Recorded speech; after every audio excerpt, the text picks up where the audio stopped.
Shalom, selamat pagi saudara-saudari. Pastinya kita semua rindu berjumpa dengan Tuhan pada pagi hari yang cerah ini, karena Tuhan selalu menjaga dan melindungi kita sampai detik ini.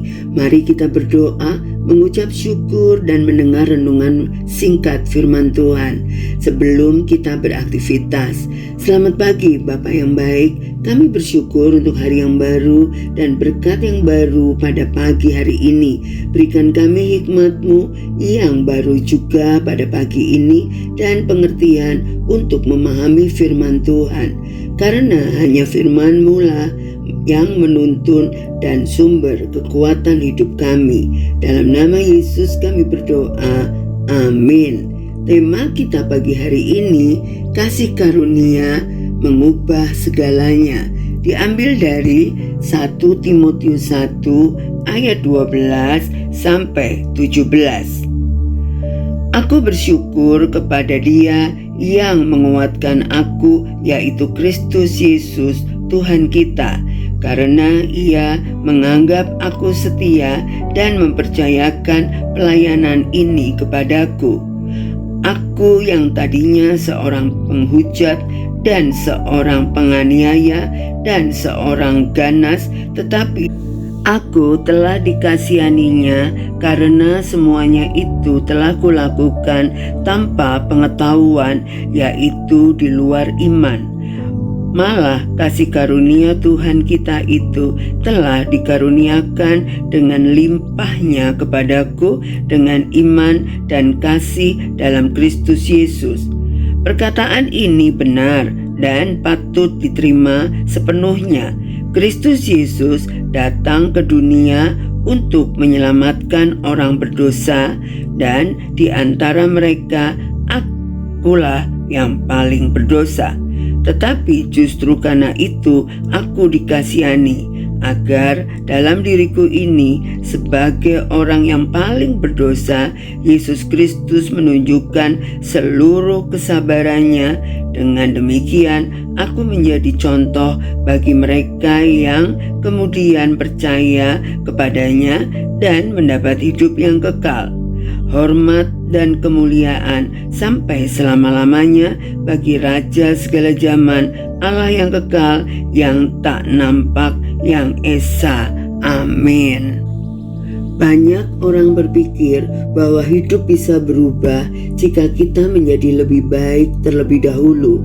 Namun Alkitab mengajarkan sebaliknya, hidup berubah karena kasih karunia Allah. Dalam 1 Timotius 1 ayat 12-17, Rasul Paulus bersaksi bahwa kasih karunia Tuhan sanggup mengubah masa lalu yang paling kelam menjadi alat kemuliaan Allah. Paulus sadar bahwa pelayanannya bukan karena kelayakan, tetapi Tuhanlah yang mempercayakan pelayanan kepadanya. Segala kemampuan berasal dari Kristus. 1 Timotius 1 ayat 12. Kasih karunia bukan upah, melainkan anugerah. Kasih karunia adalah ketika Tuhan mempercayai kita meskipun kita pernah gagal. Paulus dengan jujur mengakui masa lalunya adalah penghujat, penganiaya jemaat, dan orang yang kejam. Namun ia berkata, tetapi aku telah dikasihaninya. 1 Timotius 1 ayat 13. Artinya, tidak ada dosa yang lebih besar dari kasih karunia Allah. Masa lalu tidak menentukan masa depan. Tuhan tidak menutup mata terhadap dosa, tetapi memberi pengampunan. Kasih karunia Allah sanggup membersihkan noda dosa yang paling gelap. Paulus menegaskan bahwa kasih karunia Allah berlimpah-limpah disertai iman dan kasih mengubah hidupnya menjadi kesaksian. 1 Timotius 1 ayat 14-16. Yesus datang ke dunia untuk menyelamatkan orang berdosa, dan Paulus menyebut dirinya yang paling berdosa. Berarti kasih karunia mengampuni, memulihkan, dan mengutus. Kasih karunia Tuhan mengubah hidup yang rusak menjadi alat yang berguna. Renungan ini ditutup dengan pujian bagi Raja segala zaman, hormat dan kemuliaan sampai selama-lamanya. 1 Timotius 1 ayat 17. Tujuan akhir kasih karunia bukan memuliakan manusia, bukan meninggikan masa lalu, tetapi membawa kita memuliakan Allah. Hidup yang diubahkan oleh kasih karunia memantulkan kemuliaan Allah.